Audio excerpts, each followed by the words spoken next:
জীবন আসলেই খুব বিচিত্র, তাই না? জীবনের একটি সময় এসে আমরা এমন একটি ভুল করে ফেলি যে সেটার জন্য পরবর্তীতে আমরা খুব বাজেভাবে নিজেদের দোষারোপ করি। খেয়াল করে দেখবেন, আমাদের প্রত্যেকের জীবনে এমন একটি ভুল আছে যেটা কিনা আজও সবাইকে কোনো না কোনো সময় ভিতর থেকে করে করে খায়। সেই ভুলের জন্য সারাটি জীবনই হয়তো নিজের প্রতি একটু রাগ হয় আমাদের। ভুল সেটা তো মানুষই করে, তাই না? তবে সেই নির্ধারিত একটি ভুল জীবনে খুবই পীড়া দেয়। জীবনটা খুব সুন্দর, তাই না?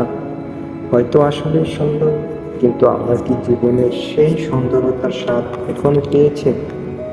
অনেকে হয়তো বলবেন, ভুলগুলোকে মনে রেখে ডিপ্রেসড হওয়ার কি দরকার, আগে বাড়লেই তো হয়। হ্যাঁ, অবশ্যই সবাই আগে বাড়তেই চায়, তবে সফল ব্যক্তিদেরও কিন্তু একটি ভুলে পড়া উচিত থাকে। তার সেই স্ট্রাগলের গল্পই কিন্তু সে সফলতা অর্জনের পর ফলে মানুষকে অনুপ্রাণিত করে।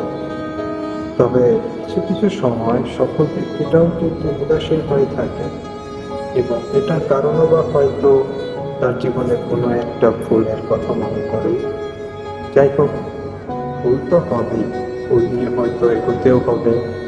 তবে পরিশেষে একটু কথাই বলবো, অতীতের ভুলগুলো থেকে শিক্ষা নিয়ে সামনে আমাদের অগ্রসর হতে হবে, যাতে করে নতুন করে কোনো ভুল ভবিষ্যতে না হয়, যেটা থেকে উঠে আসতে আবার লম্বা একটু সময় পার হয়ে যায়।